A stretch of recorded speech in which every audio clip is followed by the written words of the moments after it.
welcome to another episode of Voices from Pages. Today I'm thrilled to be here with you, and today we have our guest, Mr. Danishev. Mr. Danishev, welcome. Thank you. In this episode, we'll be exploring one of the most influential books of Thomas Carlyle, Past and Present. So we'll be starting our podcast now. Mr. Danishev, the book of Past and Present by Thomas Carlyle was most likely to be a book from a past, but it feels like that it's written in the present. So why do you think that he wrote Past and Present?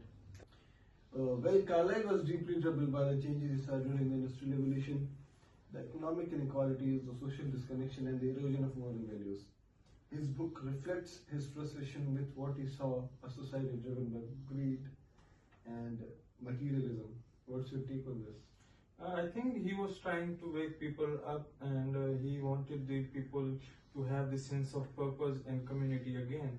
But still, he compared his time to the medieval period. What do you think about it? He definitely romanticizes the past, especially through the figure of Abbot Simpson, a monk who represents strong and virtuous leadership.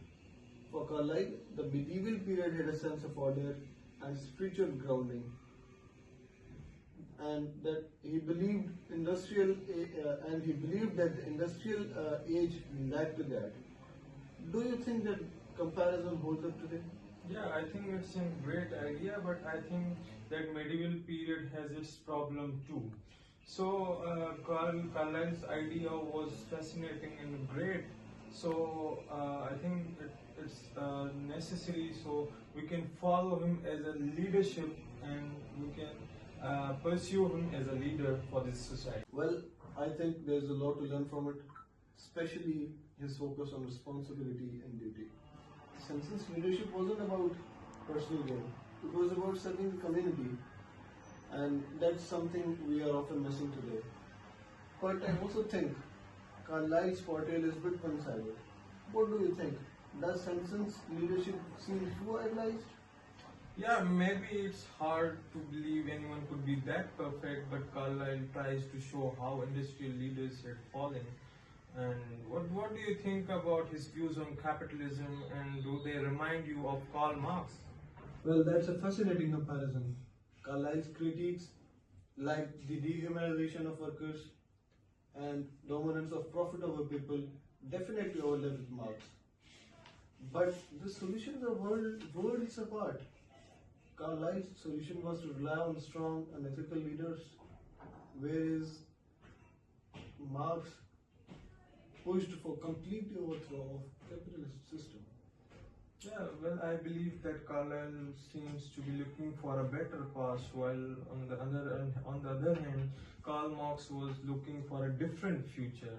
And if we compare both of these, that the Carlyle, the mind was complete a scenario that he portrayed as a leadership for the history, that the leaders shape the history.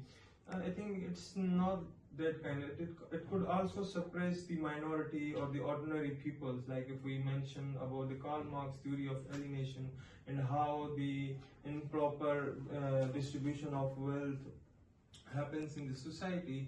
And if we also seen in the society like how bourgeois community suppress the proletariat, so it's just not like that we have the leaders who can shape the society, but we have on the other hand the ordinary peoples who controls the whole system, and there should be a proper distribution of the wealth.